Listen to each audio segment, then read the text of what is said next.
Advocate Latif on here. Oh yeah, man. I talked to Latif yesterday. Did you? Well, what did you say about my socks? I didn't hear you well. Killing it. I appreciate They it. look great. Man, First thing, I mean, not the first thing I noticed, but I noticed them. I wanted to say something right away, but see, and that's one of the things that I do, which you do a lot of principles without thinking about it. It says, when you're tempted to criticize, bite on your tongue. When you are moved to praise, shout from the rooftops. You're somebody who always seems to notice the good traits about people and make it known. Is that just a part of your personality innately, or did you pick up on that? I think it's a part of my life philosophy, man.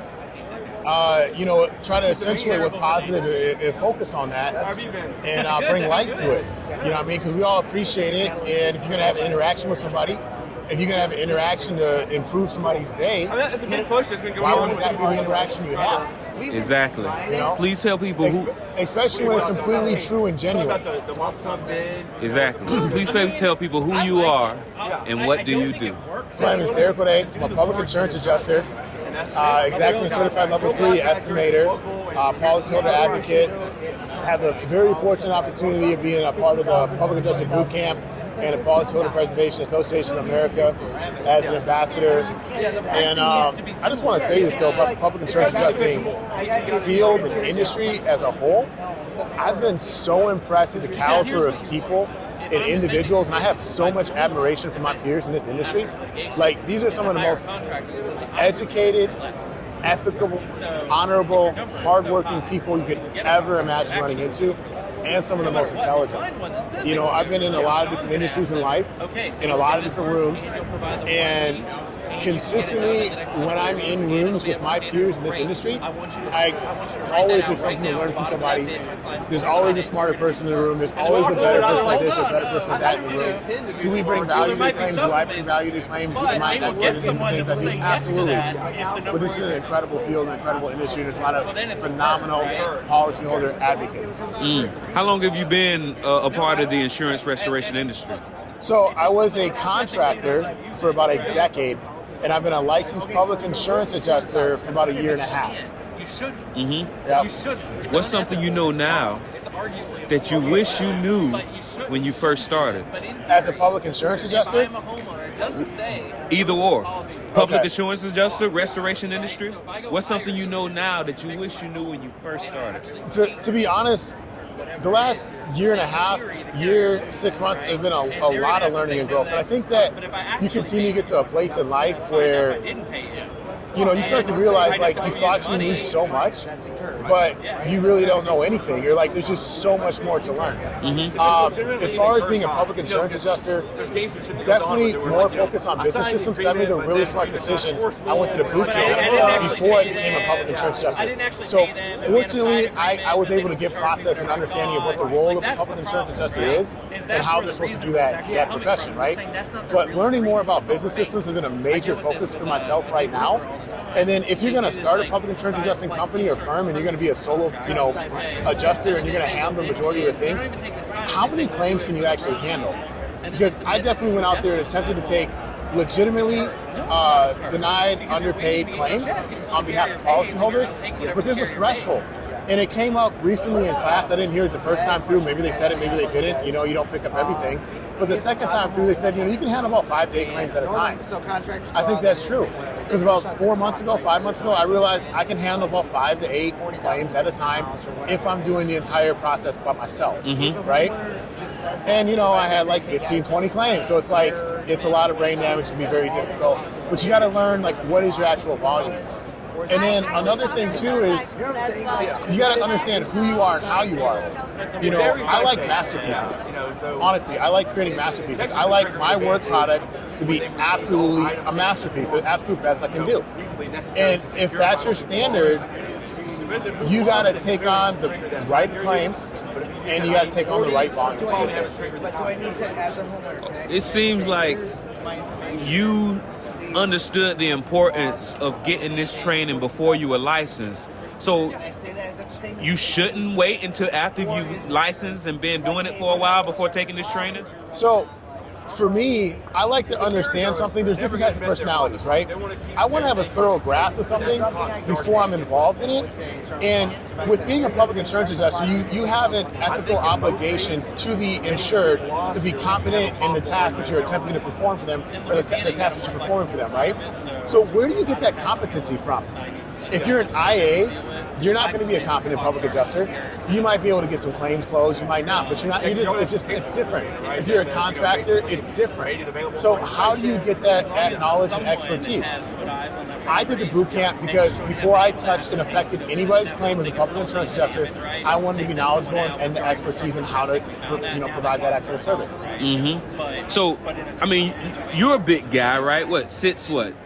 6'7". Right? 280. No, I mean, I'm 6 foot, man. Right, but your body language, you take up a lot of space, right? Which is like the quintessential masculine body language, right? Okay. What do you feel? Do you not feel that benefits when you're having conversations on site, being able to show yourself as somebody that's confident while you're doing your site inspections? I think being confident in what you're doing is always beneficial, but a lot of times my confidence comes from the hours and hours and hours of research and work and classes and studying that I've done.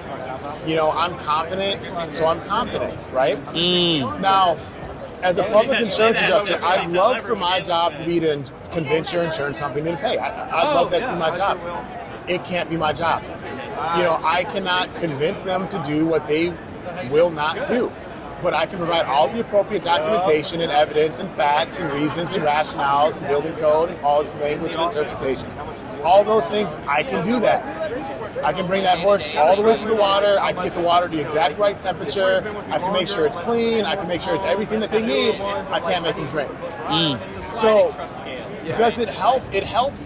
The confidence that I have is because I've done the homework. I'm confident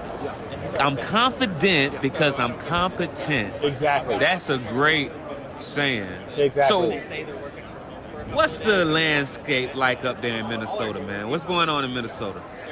It's difficult to get claims resolution because the way that we have the statutes, it's difficult to get attorneys involved, and you're not going to get, for lack of, not go through all the contractual breaks or whatever, you're not going to get bad faith, you're not going to get punitive damages. So if a for-profit business that looks at paying you as a takeaway from their profit, right?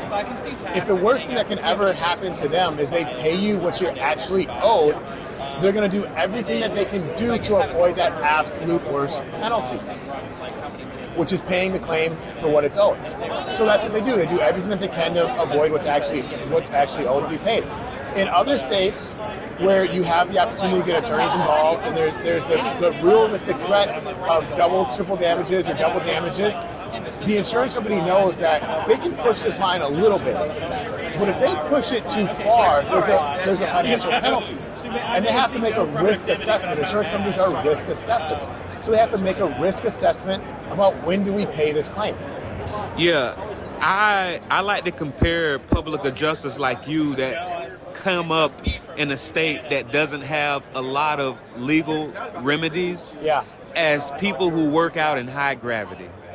As those blonde, fiery-haired Super Saiyans, right? Because you've been working out in high gravity for so long. You come into any other state that has those legal remedies, it's like you walking on air. Right. Do you feel when you go to other states, based off of the beatings that you've been getting and overcoming, but you're winning Rocky. You're not winning like Floyd. You're winning, but your arm's broke. You got a black eye. You yelling Adrian. Yeah, I ain't got no teeth left. So do you feel with that type of insight when you come to another state, it just feels like you just floating? Is there a difference? It's a substantial difference in the way that I feel you can approach the claim, and the confidence that you can have, and how frustrating it is to know that there's a remedy behind you. And when it comes back to the policyholder and protecting the rights and the interests of the policyholder, to have other legal remedies that can make them whole Because that's what we're doing. We're just helping the policyholder in their claim. Are you not do you not have a MC, an event coming up where you're going to be MCing? If I have an event coming up and I'm going to be MCing, I hope I find out about that very soon. I hope that I get a list of speakers and I have an opportunity to do some research on all of those speakers so I can have key talking points for every speaker so I can be confident in my competence. Absolutely. Tell me about the Policyholder Preservation Association of America conference. There's a lot of great conferences. There's a lot of great conferences. Great networking opportunities, great chances to meet people, might learn a couple of things. The Policyholder Preservation Association of America conference is truly dedicated to the education of those that protect the rights of policyholders. So I think that's what really substantiates it and makes it different, is it's so focused on the meat and potatoes. So much meat on the bone. Mm-hmm. And as we were talking about the other day, everything isn't for everybody, but you eat the meat and spit out the bones.